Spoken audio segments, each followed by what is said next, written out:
మనసుని ఉద్వేగానికి లోను చేసే ప్రేమ కథలు అనేకం. కానీ కొన్ని కథలు కేవలం మనల్ని ఆలోచింపజేయడమే కాకుండా మన హృదయాలను కదిలించి మనసుకు ఏదో తెలియని బాధనిస్తూ కళ్ళు చెమ్మచిల్లేలా చేస్తాయి. అలాంటి ఒక అమర ప్రేమ కథ రాధాకృష్ణులది. ఈ పేర్లు వినగానే గోకులం, యమున నది, వెన్నెల రాత్రులు, మధురమైన రాసలీలలు ఇవన్నీ కళ్ళ ముందు మెదులుతాయి. కానీ ఈ అద్భుతమైన ప్రేమ కథకు ఒక విషాదకరమైన ముగింపు ఉందనే విషయం ఎంతమందికి తెలుసు? రాధ కృష్ణుడి ప్రాణం, కృష్ణుడు రాధ సర్వస్వం. కానీ ఎప్పుడైనా ఆలోచించారా?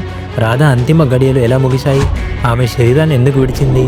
ఆమె మరణం వెనుక దాగిన అసలు సత్యం ఏమిటి? ఇది కేవలం ఒక కథ కాదు, ఒక మరణ రహస్యం. చరిత్ర మౌనంగా దాచేసిన ఆ చివరి ఘట్టం గురించి మీకు తెలుసా? ఈరోజు మనం ఆ రహస్యాన్ని ఈ వీడియోలో తెలుసుకుందాం. రాధ అంటే కృష్ణుడు, కృష్ణుడు అంటే రాధ. వారి ప్రేమ కేవలం భౌతికం కాదు, అది ఆధ్యాత్మికం. ఆ ఆత్మీయ బంధం ఎంత గొప్పదంటే రాధ పేరు లేకుండా కృష్ణుడిని తలుచుకోవడం కూడా కష్టం. బృందావనంలో కృష్ణుడి లీలలు, వేణుగానం, రాధతో కలిసి గడిపిన ప్రతి క్షణం ఒక అద్భుతమే.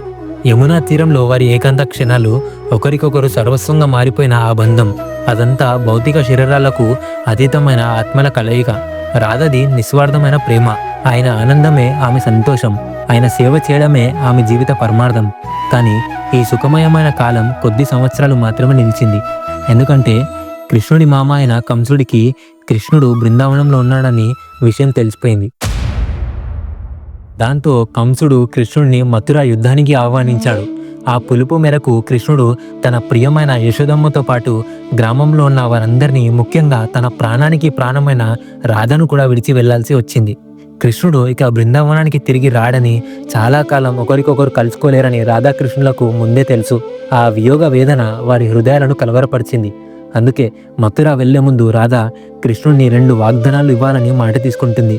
మొదటిది, రాధ మనసులో ఎప్పటికీ కృష్ణుడు మాత్రమే ఉంటాడని. రెండోది, రాధ అంతిమ సమయంలో కృష్ణుడు దర్శనమిచ్చి వేణుగానాన్ని వినిపించాలని మాట తీసుకుంటుంది.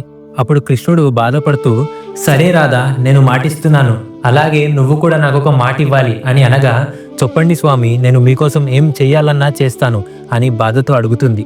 రాధా, నువ్వు నా వల్ల ఇక బాధపడకూడదు, నా కారణంగా నువ్వు ఒక్క కన్నీరు బొట్టు కూడా కార్చకూడదు, నువ్వు ఎప్పుడు సంతోషంగా ఉండాలి అని మాట తీసుకుంటాడు. చివరిగా ఇద్దరు బాధ మరియు ప్రేమతో కౌగిలించుకొని కృష్ణుడు మథురాకి వెళ్ళిపోతాడు. రాధ మాత్రం కృష్ణుడి నామం జపిస్తూ బృందావనంలోనే ఉండిపోతుంది. ఆ తర్వాత రాధ వర్ణన మనకు చాలా తక్కువగా ఉంటుంది. దీని తర్వాత కృష్ణుడు మథురా వెళ్ళి కంసుడిని హతమార్చి దేవకి వసుదేవుని చెరసాల నుండి విడిపించాడు. ఆ తర్వాత ద్వారకా నగరాన్ని స్థాపించాడు. దాంతో శ్రీకృష్ణుడిని ద్వారకాధీశుడు అని పిలిచేవాళ్ళు. కృష్ణుడు రుక్మిణి, సత్యభామ అలా 8 మందిని వివాహం చేసుకున్నాడు. అలాగే 16,108 మంది యువరాణులను చెరసాల నుండి రక్షించి వివాహం చేసుకుంటాడు. వీరందరిలో శ్రీకృష్ణుడికి రుక్మిణి అంటే చాలా ఇష్టం. కేవలం కృష్ణుడి పేరు అలాగే అతని గురించి తెలుసుకొని ప్రేమలో పడిపోయింది. కృష్ణుడి కోసం తన అన్నతో గొడవ పడేది. ఒక ప్రేమ లేఖ కూడా కృష్ణుడికి పంపుతుంది. ఆ లేఖలో కృష్ణుడిపై తనకున్న ప్రేమ గురించి తెలుపుతూ తనను తీసుకెళ్లి వివాహం చేసుకోవాలని రాస్తుంది. కృష్ణుడు తనపై ఆమెకున్న ప్రేమ చూసి ఇష్టపడి రుక్మిణిని ఆమె పెళ్లి మధ్యలో నుంచి అర్జునుడి సహాయంతో లేపుకొని వస్తాడు. ఇప్పుడు మీ అందరికీ ఒక సందేహం వచ్చి ఉంటుంది, కృష్ణుడు రాధని ఎంత ప్రేమించినప్పుడు రాధని వివాహం చేసుకోవచ్చు కదా, వీళ్ళందరిని ఎందుకు వివాహం చేసుకుంటున్నాడు? కృష్ణుడు రాధని ఏమైనా మోసం చేస్తున్నాడా అని ఇలా అనుకుంటే మాత్రం మీరు తప్పుగా ఆలోచిస్తున్నట్లే. కేవలం పెళ్లి చేసుకుంటేనే ప్రేమ ఉన్నట్లు కాదు, వారి మనసులు మరియు 2 హృదయాలు ఒకటిగా ఉంటే చాలు. అందుకే వారి ప్రేమ అమరమైనది. కృష్ణుడికి రాధ మీద ఎంత ప్రేమ ఉందో తెలియజేసే ఒక చిన్న కథ చెప్తాను, వినండి. ప్రతిరోజు కృష్ణుడు నిద్రపోతున్నప్పుడు రాధా రాధా అని కలవరిస్తూ ఉండేవాడు.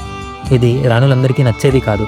ఒకసారి రుక్మిణీదేవి, స్వామి, మేమందరం కూడా మిమ్మల్ని ఎంతో గొప్పగా ప్రేమిస్తున్నాం కదా, కానీ ఆ రాధలో అంత గొప్పగా ఏముంది? నిద్రపోతున్నప్పుడు కూడా ఆమెను గుర్తుకు తెచ్చుకుంటూ పదే పదే కలవరిస్తూ ఉన్నావు అని అడగగా, మీరు ఒక్కసారి రాధను కలిస్తే మీకు అర్థమవుతుంది, నువ్వు వెళ్ళేటప్పుడు తనకి ఏదైనా తీసుకొని వెళ్ళు అని అంటాడు. ఆ రోజు రాత్రి రుక్మిణీదేవి వేడివేడి పాలు తీసుకొని రాధ రాజభవనానికి వెళ్తుంది. ద్వారం ముందర దివ్య తేజస్సుతో అందంగా ఒక మహిళ నిలబడి ఉంటుంది. ఆహా, ఏమి అందం అని రుక్మిణి ఆమె దగ్గరకు వెళ్ళి, మీరే కదా రాధ అని అనగా, అయ్యో అమ్మ, నేను రాధని కాదు, నేను ఆమె సేవకురాలిని అని అంటుంది. రాధమ్మ, ఈ 7 ద్వారాల వెనుక ఉంది, వెళ్ళండి అని అంటుంది. రుక్మిణి ఒకటొకటిగా లోపలున్న అన్ని ద్వారాలను దాటుకొని వెళ్తుంది. లోపల వెళ్ళగానే రాధాదేవి పడుకొని ఉంటుంది. ఆమె సేవకురాలు ఇలా అంటుంది, రాధమ్మ, చాలా రోజుల నుంచి కృష్ణుడి నామస్మరణ చేస్తూ ఇప్పుడే పడుకుంది అని చెప్తుంది. నన్ను ఆ శ్రీకృష్ణుడు ఇక్కడికి రాధను కలవడానికి పంపాడు అని చెప్పగానే రాధాదేవి నిద్ర నుండి లేచి పరిగెత్తుకుంటూ రుక్మిణి దగ్గరకు వచ్చి, నా కన్నయ్య మిమ్మల్ని పంపడం నాకు చాలా సంతోషంగా ఉంది అని రుక్మిణితో చాలా ఆనందంగా మాట్లాడుతుంది. మీకోసం కృష్ణుడు ఈ పాలను పంపాడు అని అనగానే ఏమీ ఆలోచించకుండా పరవశంతో ఆనంద బాష్పాలు పెట్టుకుంటూ ఆనందంగా వేడిగా ఉన్న ఆ పాలని తాగేస్తుంది. ఆశ్చర్యపోయి, అయ్యో ఈ పాలు చాలా వేడిగా ఉన్నాయి అంటున్నా కూడా రాధమ్మ తాగేస్తూ ఉంటుంది. అలా కొద్ది సమయం రుక్మిణి రాధ మాట్లాడుకొని తర్వాత రుక్మిణి కృష్ణుడి దగ్గరకు వెళ్ళి ఆ విషయాలు చెప్తూ కృష్ణుడి కాలు నొక్కుతూ ఉంటుంది. కృష్ణుడి పాదం మొత్తం ఎర్రగా కమిలిపోయినట్లు ఉంటుంది.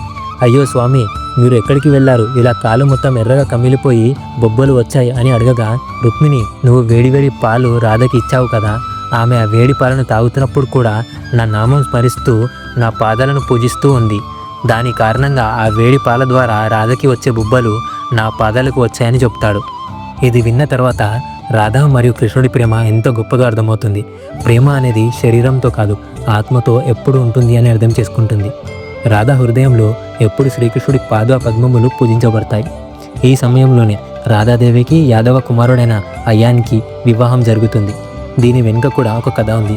అయాన్ ముందు జన్మలో విష్ణువుకి కఠోరంగా తపస్సు చేసి లక్ష్మీదేవిని నేను వివాహం చేసుకోవాలని వరం అడుగగా తదాస్తు అని అంటాడు. ద్వాపర యుగంలో లక్ష్మీ అవతారాలలో రాధాదేవి కూడా ఒక అవతారం. అలా అయాన్ మరియు రాధాదేవి వివాహం చేసుకుంటారు. ఈ పెళ్లికి కృష్ణుడు కూడా వచ్చి చాటుగా చూశాడని కూడా చెబుతారు. కానీ అయాన్కి ఒక శాపం ఉంది. తదీచి మహర్షి నువ్వు రాధని తాకితే భస్మం అయిపోతావని శపిస్తాడు. ఇదంతా ఆ విష్ణు మాయ. అందుకే పెళ్ళి అయినా కూడా రాధాదేవి కృష్ణుడి నామం జపిస్తూ జీవితాన్ని గడిపేస్తుంది. అలా కొన్ని సంవత్సరాల తర్వాత రాధ అన్ని బాధ్యతలు పూర్తి చేసి ద్వారకలో కృష్ణుడి దగ్గరికి వచ్చేస్తుంది. రాధని కృష్ణుడు తప్ప ఇంకెవ్వరు గుర్తుపట్టలేరు. అలా రాజభవనంలో పని చేసుకుంటూ కృష్ణుడి సేవలు చేసుకుంటూ ఉండేది. కృష్ణుడు కూడా ఆమెను ఎంతో ప్రేమగా అలలారు ముద్దుగా చూసుకునేవాడు. కానీ కురుక్షేత్ర సమయంలో కృష్ణుడు నిమగ్నం అయిపోయి ఉండడంతో రాధ కృష్ణుడికి కూడా చెప్పకుండా ద్వారకని వదిలేసి వెళ్ళిపోతుంది. కొన్ని సంవత్సరాల తర్వాత రాధ చివరి గడేళ్లు మొదలయ్యాయి. అప్పుడు రాధ కృష్ణుని స్మరించి, కన్నయ్య సమయం వచ్చింది, ఇచ్చిన మాట గుర్తుంది కదా, రా కన్నయ్య, దగ్గరికి రా కన్నయ్య అని స్మరిస్తుంది. వెంటనే కృష్ణుడు ఆమె ముందు వచ్చేస్తాడు. ఆ పరిస్థితిలో ఉన్న రాధను చూసి కృష్ణుడు మొట్టమొదటిసారి ఏడుస్తాడు. చెప్పు రాధా, నీ ఆఖరి కోరిక ఏంటో చెప్పు, నెరవేరుస్తాను అని అడుగుతాడు. అప్పుడు రాధమ్మ, నా చివరి క్షణంలో నా కోరిక ఏమిటంటే, చిన్నప్పుడు మీరు వేణువుని పట్టుకొని వాయిస్తూ ఉండేవారు కదా, ఆ రూపాన్ని మళ్ళీ ఇప్పుడు దర్శించుకోవాలని ఉంది. అలాగే మీరు వేణువుని కూడా నా కోసం ఒక్కసారి వాయించండి అని కోరుకుంటుంది. కృష్ణుడు రాధను వదిలి మథుర వెళ్ళిపోయాక ఒక్కసారి కూడా మళ్ళీ వేణువుని వాయించలేదు. కానీ దాన్ని పక్కనే పెట్టుకునేవాడు. ఆ వేణువుని చూస్తే రాధను చూసినట్లే అని భావించేవాడు. రాధ చెప్పగానే వేణువుని తీసి ఇప్పటి వరకు ఏ మనిషి కూడా వినని మధురమైన రాగాన్ని వాయించాడు. ఆ మధురమైన రాగాన్ని వినగానే రాధ కళ్ళలో నీళ్లు వచ్చేస్తాయి. ఆమె కళ్ళలో నీళ్లు చూసి కృష్ణుడి కళ్ళల్లో కూడా నీళ్లు వచ్చేస్తాయి.